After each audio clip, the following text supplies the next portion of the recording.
오늘 하나님께서 우리에게 주시는 말씀은 민수기 22장 15절부터 30절에 있는 말씀입니다. 발락은 사람들을 더 보냈다. 수도 눌리고 처음 갔던 이들보다 직위도 높은 사람들이었다. 그들이 발람에게 가서 말하였다. 십볼의 아들 발락이 말합니다. 아무것도 거리끼지 말고 나에게로 오시기 바랍니다. 내가 그대에게 아주 후하게 보답하겠고 또 그대가 나에게 말씀하시는 것이면 무엇이든지 하겠습니다. 꼭 오셔서 나에게 좋도록 저 백성에게 저주를 빌어주시기를 바랍니다. 그러나 발람이 발락의 신하들에게 이렇게 대답하였다. 발락이 비록 그의 궁궐에 가득한 금과 은을 나에게 준다 해도 주 나의 하나님의 명을 어기고서는 크든 작든 아무 일도 할 수 없습니다.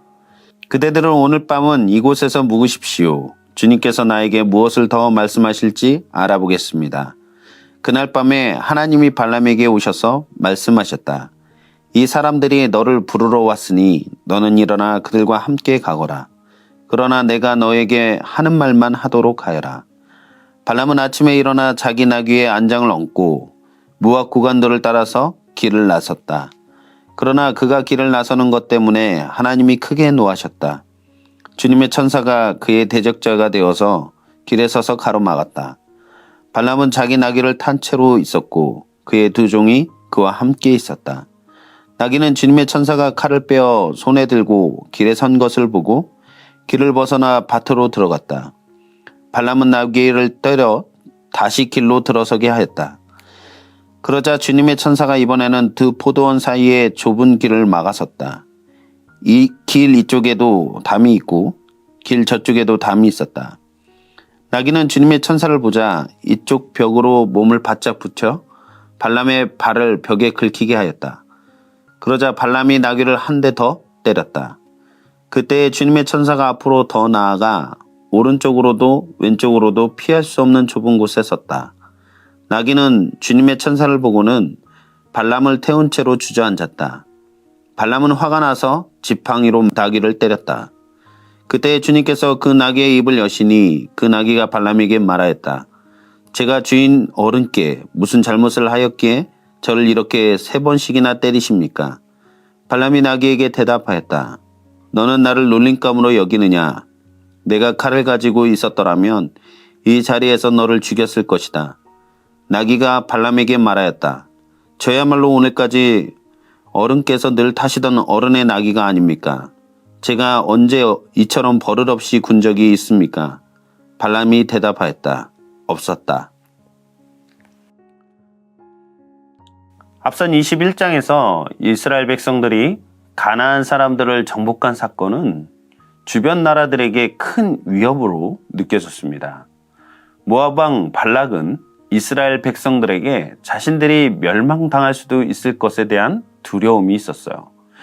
사실 이스라엘 민족이 강한 것이 아니라 그들을 이끄시는 하나님의 강한 손이 그들을 붙들고 인도하여 주셨기 때문이었는데 모압 왕 발락은 하나님을 알지 못했기 때문에 자신들에게 처한 이러한 위기를 신적인 능력, 어떤 힘을 의해서 이겨보려고 했습니다. 모압 왕 발락은 당대 최고의 능력 있는 예언자로 알려진 발람을 초청해서 이스라엘 백성들을 저주하고 그들을 물리칠 계획을 세웠습니다. 발람은 그가 복을 빈 자는 복을 받고 저주하는 자는 저주를 받게 하는 능력 있는 점쟁이라고 알려져 있었기 때문입니다.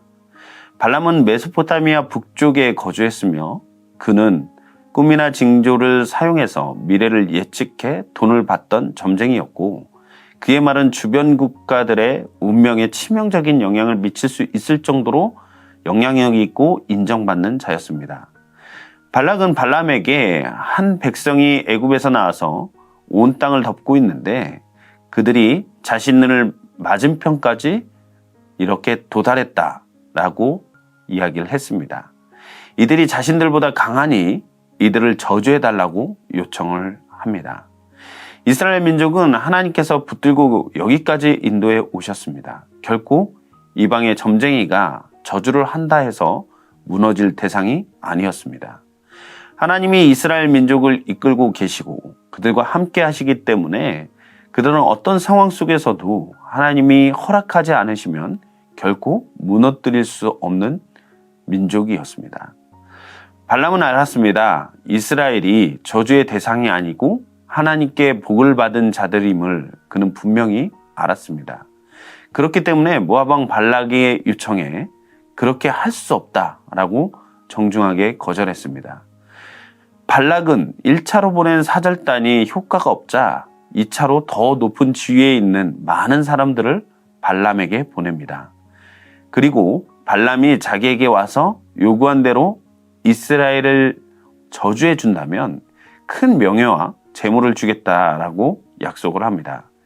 이것이 발람의 마음을 흔드는 제안이 되었습니다. 발람은 발락이 그 집에 가득한 은금을 내게 줄지라도 라고 말을 하면서 거부를 하지만 사신들에게 하룻밤을 유숙하며 여호와께서 자신에게 무슨 말을 더 하실지를 알아보겠다라고 말합니다. 발람은 모압 왕의 제안에 흔들리고 있었던 것이죠. 그 마음 가운데 욕심의 씨앗이 자라가고 있었습니다. 모압 왕에게 가지 말라는 하나님의 분명한 지시가 있었음에도 발람은 혹시라도 여호와의 마음이 바뀌지 않았는지 확인하고자 했습니다. 발람이 모압 왕 발락이 제공하는 재물에 눈이 어두워져서 발락의 요구대로 하고자 하는 것을 우리는 알 수가 있는 것이죠. 이러한 발람의 모습에 베드로는 거짓 선생들을 주의하라 라고 말하면서 거짓 선생들의 속성을 발람의 예로 들었습니다. 베드로후서 2장 15에서 16절에 그들이 바른 길을 떠나 미혹되어 보올의 아들 발람의 길을 따르는도다. 그는 불의의 삭스를 사랑하다가 자기의 불법으로 말미암아 책망을 받되 말하지 못하는 나귀가 사람의 소리로 말하여 이 선지자의 미친 행동을 저지하였느니라 라고 말하였습니다. 발람은 다음날 아침 일찍 자기 나귀 안장을 치우고 발락의 고관들과 함께 길을 떠납니다. 그러나 그가 길을 떠나자 하나님이 진노하셔서 그의 길을 막으셨습니다. 하나님께서 진노하셨다라는 것은 발람이 발락에게 가는 것을 하나님이 원치 않으셨다라는 것을 알게 합니다. 발람이 탄 나귀가 칼을 빼어들고 길에 서 있는 여호와의 사자를 보았습니다. 나귀는 주인을 지키기 위해 밭으로 들어갑니다. 그러나 여호와의 사자를 보지 못한 발람은 나귀를 채찍으로 때립니다. 두 번째 여호와의 사자와 대면하는데 포도원 사이 좁은 길에 서 있는 여호와의 사자를 보고 갈 곳이 없자 몸을 담에 붙여 발람의 발을 아프게 하였습니다. 발람은 또다시 나귀를 때렸습니다.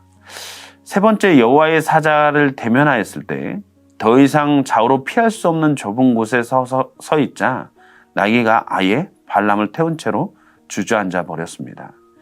이에 발람은 노하여 또 나귀를 때립니다. 예언자라고 자부하던 발람, 이 짐승에도 보이는 여호와의 사자를 보지 못할 지경으로 눈이 어두워져 있음을 우리는 보게 됩니다.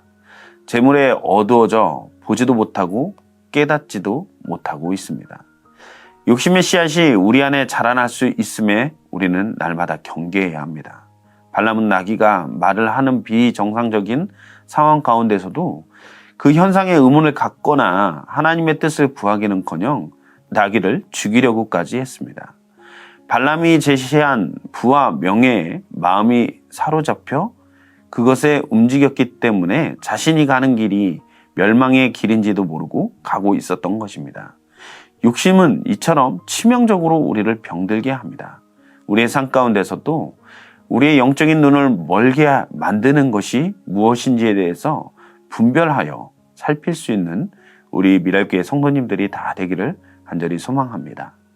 우리가 하나님의 뜻 안에서 말씀대로 살아가려고 하나 가끔 우리 안에 가만히 싹트는 욕망에 의해 우리의 삶이 무너질 때가 있지 않습니까? 우리의 삶을 날마다 점검하고 주님과의 영적인 관계 그리고 주님을 볼 수 있는 영적인 안목이 가려지지 않도록 날마다 깨어 기도하는 우리 모두가 되기를 소망합니다. 하나님께서 동물인 나귀의 입을 열어 발람의 잘못을 지적하고 그가 처한 영적 위기의 상황을 깨닫게 해 주셨던 것처럼 우리에게 또 하나님께서 날마다 깨달음을 주셔서 주님을 보며 살아갈 수 있게 되기를 소망합니다. 기도하시겠습니다. 사랑해 주님, 너무나도 감사합니다.